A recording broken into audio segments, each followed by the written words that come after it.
दक्ष classes के YouTube channel में आप सभी का हार्दिक स्वागत अभिनंदन। दोस्तों, उत्तराखंड जनपद श्रृंखला में दूसरा जनपद नैनीताल जनपद हम पढ़ रहे हैं और नैनीताल जनपद के बहुविकल्पीय जो प्रश्न हैं, एमसीक्यू जो श्रृंखला है, उसका दूसरा पार्ट मैं आपके लिए लेकर के आया हूँ।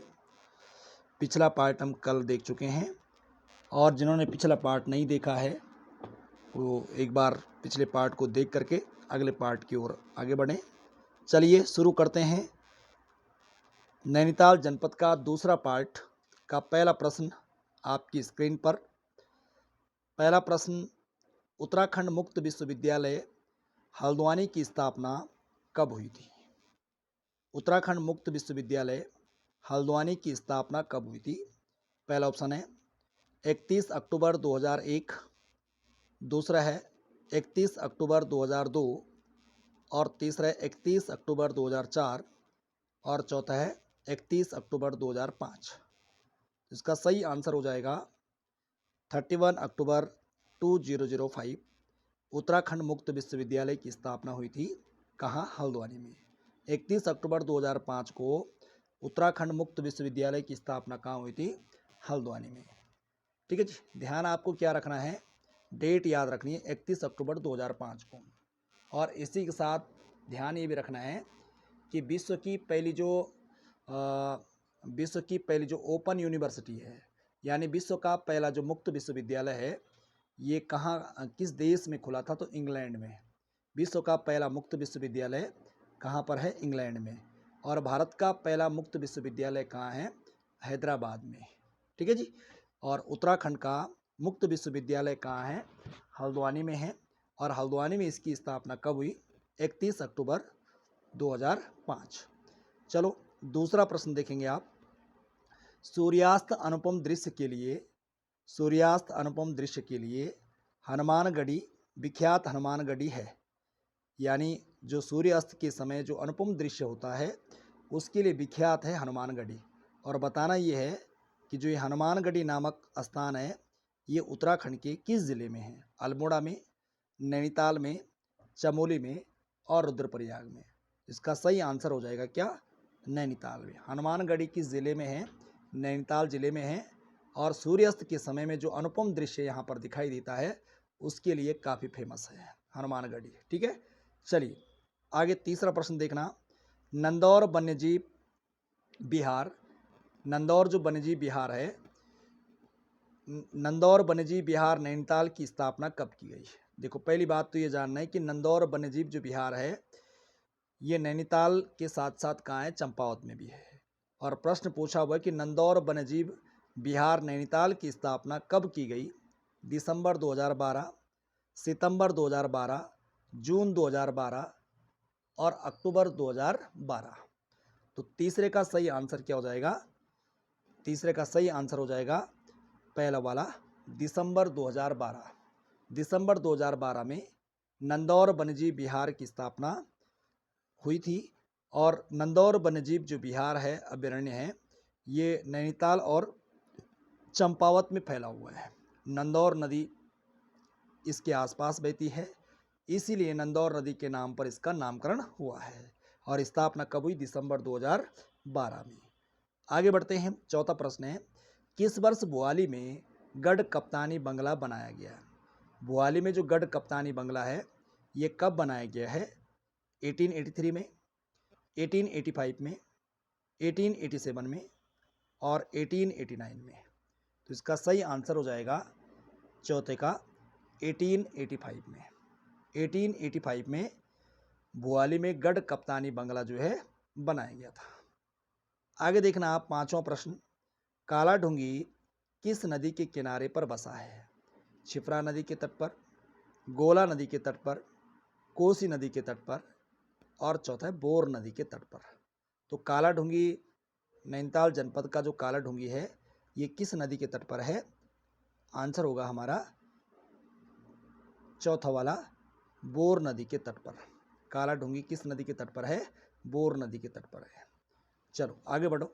छठा प्रश्न है, ग्रामीण और कृषि विकास समिति का गठन हल्द्वानी में कब किया गया था? 15 मार्च 1995, 25 मार्च 1995, 5 मार्च 1995 और 11 मार्च 1995। तो इसका सही आंसर क्या हो जाएगा? छठे का सही आंसर हो जाएगा बी वाला, 25 मार्च 1995 को ग्रामीण और कृषि विकास समिति का गठन कहाँ किया गया? हल्द्वानी में किया गया। ये प्रश्न पेपर में आ रखा है कि ग्रामीण और कृषि विकास समिति का गठन कहाँ हुआ था, ऐसा प्रश्न आ रखा है। तब आंसर में हल्द्वानी था। ठीक है जी, हल्द्वानी था। और यहाँ पर आपके पास प्रश्न ये है कि ग्रामीण और कृषि विकास समिति का गठन हल्द्वानी में कब हुआ? 25 मार्च 1995 को। आगे बढ़ते हैं, 7वां प्रश्न। Kumaon institute of information technology कहाँ पर स्थित है? काठगोदाम में, हल्द्वानी में, भवाली में और चौथा मुक्तेश्वर में। इसका सही आंसर क्या हो जाएगा? पहला वाला, काठगोदाम में। काठगोदाम में Kumaon institute of information technology कहाँ पर स्थित है?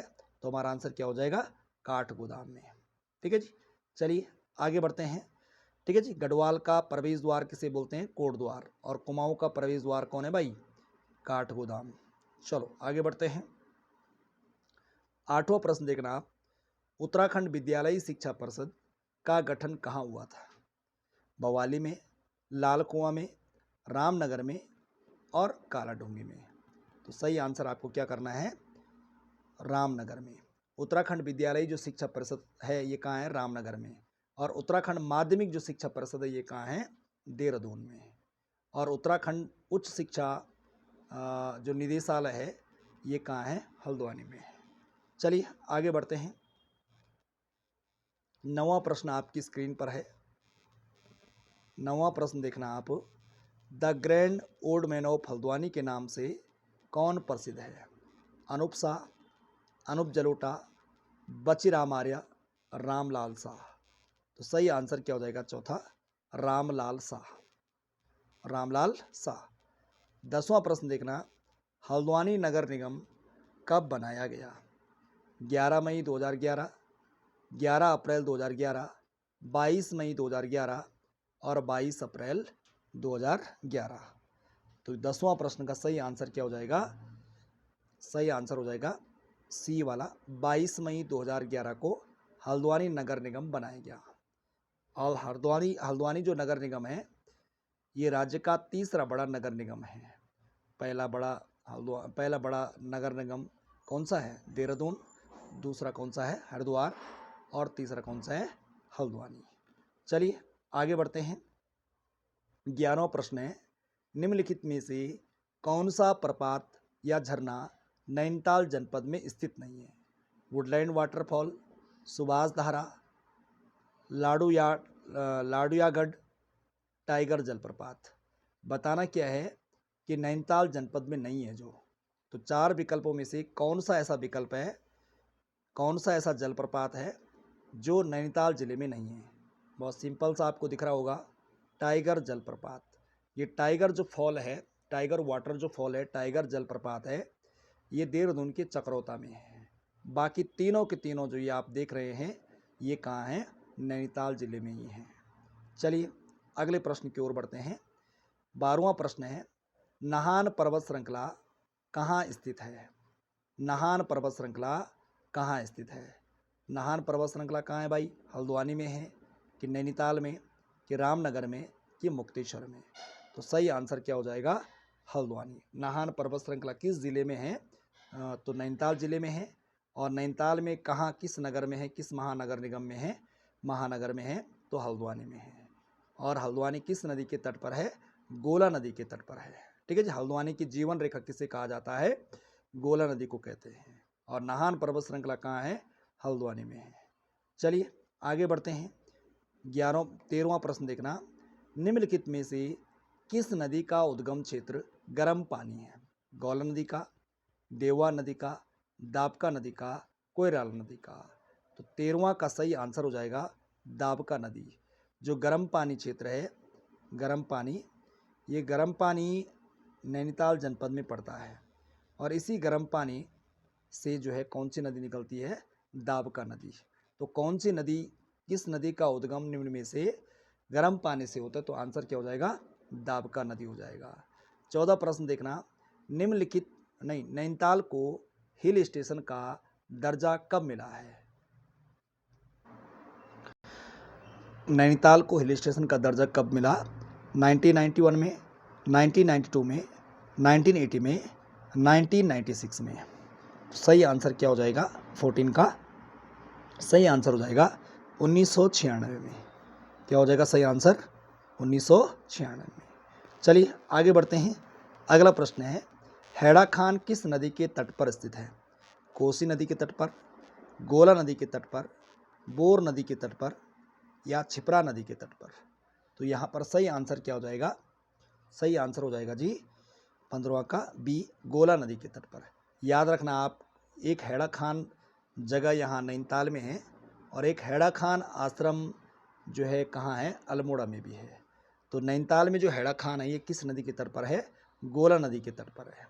चलिए आगे बढ़ते हैं। 16वां, कॉर्बेट नेशनल पार्क के चारों तरफ 500 मीटर तक का क्षेत्र कब साइलेंस जोन घोषित हुआ?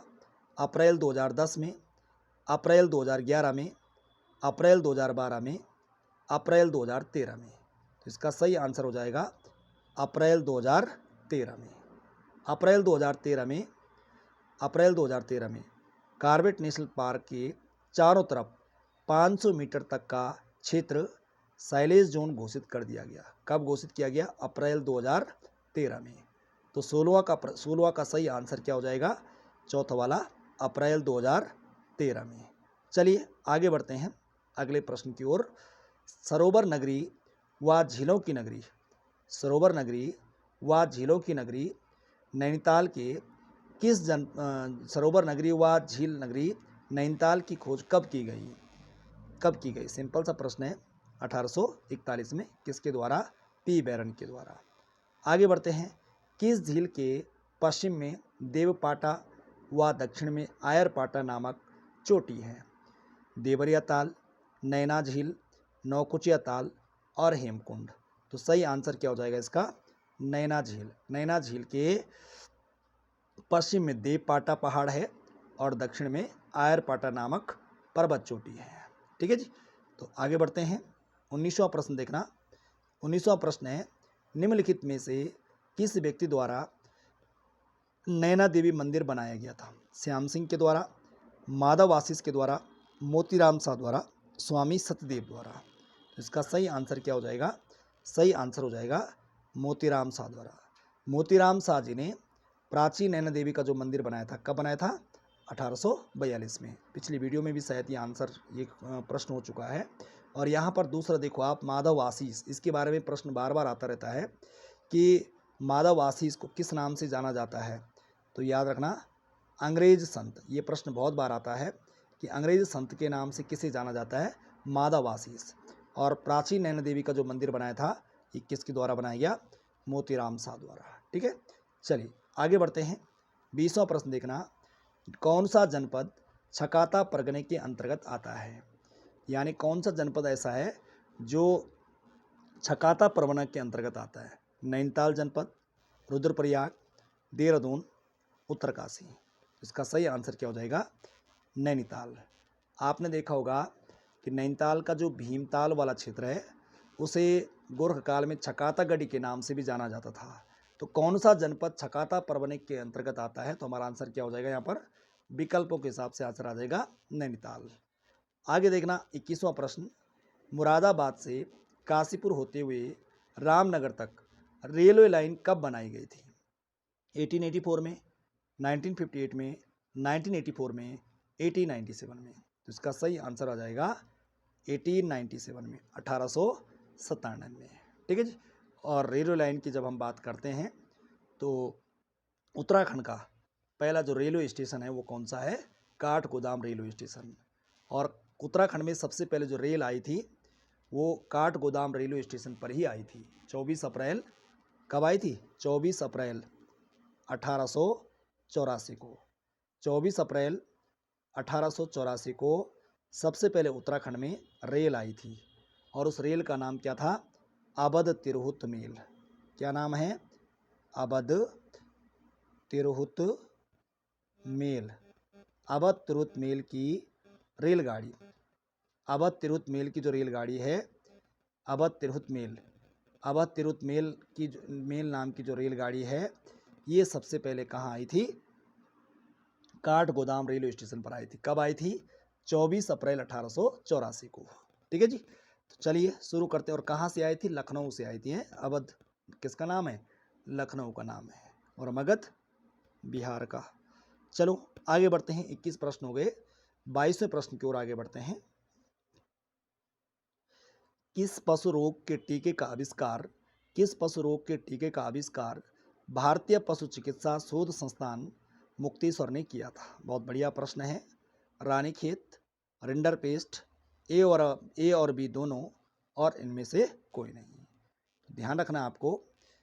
देखिए प्रश्न क्या है कि किस पशु के टीके का आविष्कार भारतीय पशु चिकित्सा शोध संस्थान मुक्तेश्वर ने किया था?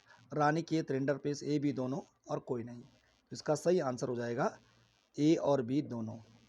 ए और बी दोनों, रानीखेत भी और रिंडरपेस्ट भी। ठीक है जी। रानीखेत भी और रिंडरपेस्ट, ए और बी दोनों बिल्कुल सही आंसर हो जाएगा। ठीक है जी। और याद आपको क्या रखना है कि भारतीय पशु चिकित्सा शोध जो संस्थान है, ये कहाँ है? मुक्तेश्वर में है। कहाँ है? मुक्तेश्वर में। और मुक्तेश्वर में इसकी स्थापना कब हुई थी? 1893 में। और किसके द्वारा की गई थी? एल्फ्रेड लिंगार्ड के द्वारा। ठीक है। चलिए आगे बढ़ते हैं। आपदा प्रबंधन के लिए बनी हिल सेफ्टी कमेटी का गठन कब किया गया था? 1865 में, 1866 में, 1867 में, 1868 में। तो इसका सही आंसर क्या हो जाएगा? 1867 में। आपको ध्यान होगा कि 1867 में रैमजे के शासनकाल में नैनीताल में भूस्खलन आया था, और उसी भूस्खलन के कारणों को जानने के लिए कमिश्नर रैमजे के द्वारा हिल साइड सेफ्टी कमेटी का गठन किया गया था। और कब किया गया था? 1867 में, 1867 में। चलिए आगे बढ़ते हैं। चौथा प्रश्न है, निम्नलिखित में से किसे त्रिश सरोवर भी कहा जाता है? सातताल को, खुरपताल को, मलवताल को, और नैनीताल को। तो सही आंसर क्या हो जाएगा? नैनीताल को। लास्ट प्रश्न है आज का। 1854 में स्थापित कुमाऊं मंडल का मुख्यालय किस जिले में स्थित है? नैनीताल में, उधमसिंह नगर में, पिथौरागढ़ में, चंपावत में। तो सही आंसर क्या हो जाएगा? सही आंसर हो जाएगा नैनीताल में। ठीक है जी। आज के ये 25 प्रश्न पूरे हो जाते हैं। इसी प्रकार से हम आगे के जो जनपद हैं, इसी श्रृंखला को आगे बढ़ाए रखेंगे। और जो लोग चैनल में अभी तक जिन्होंने जो है चैनल सब्सक्राइब नहीं करा हुआ है, वो चैनल पर आ जाएं। चैनल पर जो है चैनल को सब्सक्राइब करें। और इसी प्रकार की और वीडियो अगर प्राप्त करना चाहते हैं तो बढ़िया से आप रिस्पॉन्स दीजिए, बढ़िया से मेहनत करिए, और हम निरंतर इसी प्रकार से आगे बढ़ते रहेंगे। चलिए, थैंक यू सो मच।